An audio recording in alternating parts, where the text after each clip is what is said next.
देखिए, गुरु का मतलब यही है कि आपका भौतिक स्तर भी सही होना चाहिए। ऐसा नहीं है कि आप नंग-धड़ंग घूम रहे हो, आपके पास खाने को नहीं है, तो आप भक्ति कैसे करोगे? भक्ति वही आदमी करता है, जो हर वस्तु से संपूर्ण होता है। कहने का मतलब है उसके पास सब कुछ होता है। ईश्वर का ध्यान आप कब करोगे? जब आपका पेट भरा हुआ है। जब आप सुखी हो, जब आप संपन्न हो, जब आपके पास सब कुछ है, तभी तो आप ईश्वर की भक्ति करोगे।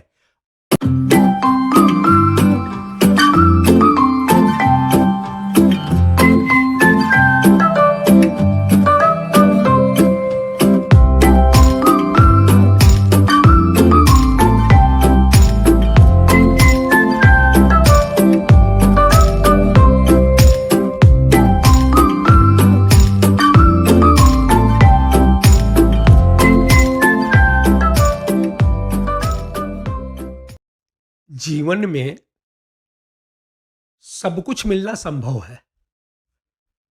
व्यक्ति जिस क्षेत्र में होता है, जिस क्षेत्र में काम करता है या जिस क्षेत्र की तरफ उसका झुकाव होता है, उसमें उसको उसी तरह के लोग मिलते हुए चले जाते हैं।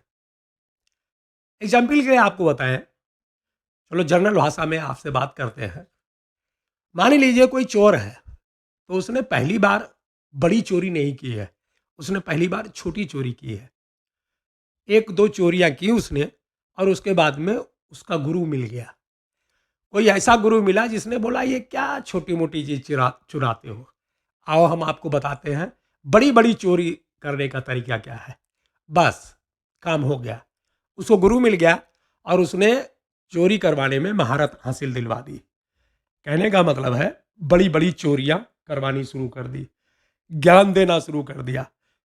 भले ही वो नेगेटिव हो, लेकिन उसने तरीके बताने शुरू कर दिए कि चोरी ऐसे की जाती है, रेकी ऐसे की जाती है, पहले टटोलो, ये करो, वो करो, ताला ऐसा खोला जाता है, ये है, वो है। कहने का मतलब है आप जिस क्षेत्र में हैं, उस क्षेत्र में आपको महान आदमी मिलते हुए चले जाएँगे। आप ठगी कर रहे हो, पहली बार जब आपने ठगी किया तो बहुत बड़ा आपने तीर नहीं मारा होगा, छोटी-सी ठ ठगी की होगी, हेरा-फेरी की होगी, छोटा-मोटा कहीं आपने मुनाफ़ा कमाया होगा, हेरा-फेरी, ठगी करके। धीरे-धीरे, धीरे-धीरे आप उसी लाइन में चलते गए तो आपको उसी तरह से यार दोस्त मिलते हुए चले गए। उन्होंने और तरीका बताया कि ऐसे नहीं ऐसे करो, ऐसे नहीं ऐसे करो। कहने का मतलब है दोस्तों, जब आप ईश्वर के प्रति समर्पित होते हो, देखिए जीवन में हर चीज़ मिलना संभव है, केवल अगर नहीं मिलता है तो वो है गुरु। कहने का मतलब है आपको कैसा गुरु मिलेगा, ये ऊपर वाले के ऊपर डिपेंड है। इसमें आप कुछ कर ही नहीं सकते। देखिए जीवन में एक चीज़ पहले मुहावरा बताया गया है। हम लोगों की भाषा में एक कहावत चलती है, पत्नी, पड़ोसी और ज़मीन, ये लक से मिलती है, किस्मत से मिलती है, अपने चाहने से नहीं होता। अभी आप देखिए, आप पैसे लेकर के ज़मीन खरीदने के लिए चल रहे हो, ढूँढ रहे हो ज़मीन, लेकिन ज़मीन कैसी मिलेगी, ये आपके लक पे डिपेंड करता है कि आपको ज़मीन कैसी मिलेगी। सस्ती मिलेगी, महँगी मिलेगी, कौन से क्षेत्र में मिलेगी, आपको मिलेगी कि नहीं मिलेगी, ये सब आपके किस्मत पे डिपेंड है। ऐसे ही आपका पड़ोसी, आप कहीं नई जगह पे रहने के लिए गए, आपका पड़ोसी कैसा है, वो आपके लक पे डिपेंड करेगा।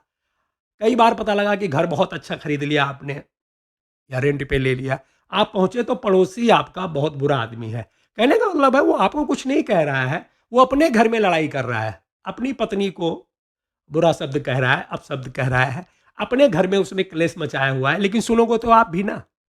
अब पता लगा कि आपका पड़ोसी रोज़ पुलिस वहाँ पे आ रही है, रोज़ मार कुटाई कर रहा है, रोज़ लड़ाई झगड़ा कर रहा है। कहीं न कहीं आपका जो एक प्रकार से स्तर है, वो भी निम्न हो जाएगा। लोग बोलेंगे अच्छा वहीं रहते हो, जो वो कलेशी आदमी जो आपके पड़ोस में रहता है वो, आप उसी के पड़ोस में रहते हो। तो कहने का मतलब है आपका सम्मान गिर गया। पड़ोसी किस्मत से मिलता है। ऐसे ही दोस्तों पत्नी भी किस्मत से मिलती है या पति भी किस्मत से ही मिलता है। आजकल तो बनावटी का ज़माना है, आपको पता है जब आप कहीं लड़की देखने जाते हो या कोई लड़की जो है लड़का देखने जाती है, तो उनको पता है कि ये जीवन का संबंध बनने जा रहा है। लोग बनावटी बन कर लेते हैं। अंदर से आप क्या हो किसी को पता नहीं चलेगा। आपका बिहेवियर कैसा है, आपने क्या-क्या गुल खिलाया है, वो उन दोनों को पता नहीं होता। वो तो बाद में पता चलता है जब विवाह हो जाता है, शादी हो जाती है। साल 6 महीने के बाद में ना अपने-अपने रंग दिखाना शुरू करते हैं कि हम ऐसे हैं। कहने का मतलब है ये सब लक पे डिपेंड होता है। ऐसे ही गुरु भी आपके लक पे डिपेंड होगा। आपकी कैसी किस्मत है, वैसा ही आपको गुरु मिलेगा। जब आप गुरु का चयन करोगे, तो गुरु ऐसा ही मिलेगा जैसे आपकी किस्मत में लिखा हुआ है। चाह कर भी आप अच्छा गुरु नहीं बना सकते। आपके हाथ में कुछ है ही नहीं। अगर आप की ईश्वर के प्रति गहन आस्था है, तभी आपको अच्छा गुरु मिलेगा जो ईश्वर के समीप पहुंचाने की कोशिश करेगा। अन्यथा आपको ठग मिल जाएंगे। वो बोलेंगे हमें ये दो वो दो और अपना दक्षिणा लेते रहेंगे और बोलेंगे बस लगे रहो। लेकिन अच्छा गुरु मिलने के लिए सबसे पहले आपको ईश्वर के प्रति समर्पित भाव लाना है। ईश्वर के प्रति गहन विश्वास करना है। दृढ़ता से ईश्वर की तरफ झुकना है कि हमें आपकी प्राप्ति करनी है, हमें आपके बताए हुए मार्ग पे चलना है और आपसे साक्षात्कार करना है। तब आपको अच्छा गुरु मिलेगा।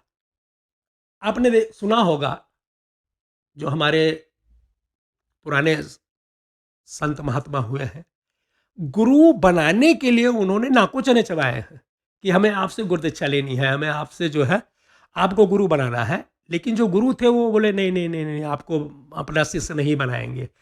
देखिए इसमें दोनों तरफ आकर्षण वाली भाव है। जब आप किसी गुरु का चयन करते हो तो जरूरी नहीं है कि वो आपको शिष्य बना ले। ऐसे ऐसे लोग हैं कि जो शिष्य बनाते ही नहीं है। वो पहले आपको अपनी कसौटी पे खरा उतरता हुआ देखेंगे, तभी आपको जो है अपना शिष्य बनाएंगे। ऐसा नहीं है कि आपने बोला कि जी हमें जो है गुरु बनाना है, हम आपको गुरु बनाते हैं। नहीं नहीं, अगर कोई अच्छा गुरु है तो वो पहले आपको देखेगा कि आप शिष्य बनने लायक हो कि नहीं हो। कहीं ऐसा तो नहीं है कि हमारा भी नाम खराब करोगे। एग्जाम्पल के लिए मान लीजिए कोई आदमी आता है और मुझसे बोलता है कि गुरुजी हम आपको अपना गुरु बनाना चाहते हैं, हम आपको जो है आपके द्वारा ईश्वर की प्राप्ति करना चाहते हैं। तो हम तुरंत थोड़े बोलेंगे कि आ जाओ जी आपको शिष्य बनाते हैं। ऐसा कुछ नहीं है, क्योंकि कल के कहीं आप हमारा नाम भी न खराब करो। आप उस नियम उस पद्धति पे खरे उतर रहे हो कि नहीं उतर रहे हो, जांचने परखने के बाद ही जो है आपको उस श्रेणी में लाया जाएगा। कई बार आपने देखा होगा ना, लोग चोरी करते हैं, डकैती करते हैं, रेपिस्ट करते हैं। आप ये कंफर्म मानिए कि ऐसे लोगों के गुरु नहीं है, उन्होंने गुरु नहीं किया है। अगर उन्होंने स्वप्न में भी गुरु को अपना माध्यम बनाया होता तो नौबत यहां तक नहीं पहुंचती कि चोरी करनी पड़े। सच्चा गुरु तो वही है, सच्चा गुरु वही है कि जिसके शिष्य इस काम को ध्यान ही न दे। देखिए गुरु का मतलब यही है कि आपका भौतिक स्तर भी सही होना चाहिए। ऐसा नहीं है कि आप नंग धड़क घूम रहे हो, आपके पास खाने को नहीं है, तो आप भक्ति कैसे करोगे। भक्ति वही आदमी करता है जो हर वस्तु से संपूर्ण होता है। कहने का मतलब है उसके पास सब कुछ होता है। ईश्वर का ध्यान आप कब करोगे, जब आपका पेट भरा हुआ है, जब आप सुखी हो, जब आप संपन्न हो, जब आपके पास सब कुछ है, तभी तो आप ईश्वर की भक्ति करोगे। अन्यथा तो आप अपनी रोजी रोटी में घूमते रहोगे कि यार कहीं काम धाम मिल जाता, थोड़ा काम धाम कर लेते और पैसे कमा लेते। ईश्वर की भक्ति वही करते हैं जिनके पास सब कुछ होता है, जिसका जीवन परिपूर्ण होता है, वो लोग ईश्वर की भक्ति करते हैं। उन्होंने सारे भौतिक सुख का मजा ले लिया है, उसके बाद में जो है ईश्वर की तरफ उनका झुकाव हुआ है। अन्यथा तो लोग रोजी रोटी कमाने के चक्कर में लगे रहते हैं। कहीं पे जुगाड़ करोगे कि कहीं नौकरी लग जाए बढ़िया सी, या कोई बिजनेस हो जाए बढ़िया सा। ईश्वर की तरफ कौन भागता है? ईश्वर की तरफ वही भागता है जिसने अपने इस जीवन का आनंद भौतिक तरीके से ले लिया है। उसके पास सब कुछ है, कार है, कोठी है, बंगला है, सब कुछ है। फिर उसकी इच्छा होती है कि चलो एक बार चल के देखते हैं कि ईश्वर कैसा है, ईश्वर की तरफ कैसे बढ़ा जाता है। तो कहने का मतलब है अगर आप किसी गुरु को अपना माध्यम बनाते हो तो एक चीज कंफर्म मानिए कि आपका जो भौतिक जीवन है, जो भौतिक आनंद है, जो यहाँ का जो सुख है भौतिक, वो तो ऑटोमेटिक मिलेगा। उसमें तो कोई कमी है ही नहीं। रोजी रोटी, रुपए पैसे, कार कोठी बंगला, ये सब तो आपके कदमों में होगा। शर्त केवल यही है, कंडीशन केवल यही है कि आपको एक मजा हुआ। अगर उसको जनरल भाषा में कहें तो सातिर टाइप का गुरु चाहिए जो आपको इन माया जाल से निकाल करके और ईश्वर के मार्ग की तरफ